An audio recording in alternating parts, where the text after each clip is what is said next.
मैंने झूला दोगे? हाँ जी दे देंगे। ठीक है जी, ठीक हो गया। आओ बच्चों, आओ झूला लेंगे। झूले माया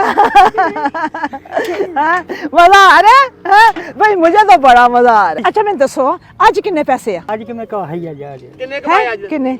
झूठ नहीं बोलना। क्यों नहीं बोलना है? अब उनकी दसो उनकी किन्ने पहले? कोई 500-600 रुपया का। 500-600 रुपया लो जी, पता था बंदा झूठ अच्छा नहीं बोलता। हाँ दिखाओ, दिखाओ कितने दिखाओ किन्ने पैसे। अच्छा अच्छा अच्छा अच्छा मैं पकड़ती हूँ ठीक है। हाँ जी, नहीं नहीं जी ਇਹੋ ਹੀ ਆਖਿਆ ਜੀ। और बाहर दी ए भी जे वेखो, ए भी जे वेखो, ए भी जे वेखो। हाँ जी कोई नहीं हो रहा है ए देखो जे आ गई है। आ खोलो जरा, पर्स भी रखे आज है। ओए पर्स से नवे नोट देखो, खोलो निकलो जरा। हाँ हट हाँ ਇੱਥੇ ਰੱਖ। ਲੋ ਜੀ, ਇਹ ਤਾਂ ਤੁਹਾਡੇ ਕੋਲ ਪਹਿਲੇ ਹੀ ਇਹਦੇ ਨਵੇਂ ਨੋਟ ਆ, ਤੁਸੀਂ ਕਹਿੰਦੇ ਇਹੋ ਹੀ ਪੈਸੇ ਆ। नहीं है ਇਹ ਕਿਹਦਾ ਪਰਸ ਆ? पता नहीं कितों आ गया जी। ਸਾਦਗੀ ਇੰਨੀ ਆ, ਉਹਨਾਂ ਨੂੰ ਨਹੀਂ ਪਤਾ ਕਿ ਇਹਨਾਂ ਨਾਲ ਕੀ ਵਾਰਦਾਤ ਹੋ ਗਈ ਆ। ਬਜ਼ੁਰਗੋ ਤੁਹਾਡੇ ਵਾਸਤੇ, ਹਾਂ ਇਹ ਤੁਹਾਡਾ ਜੇ।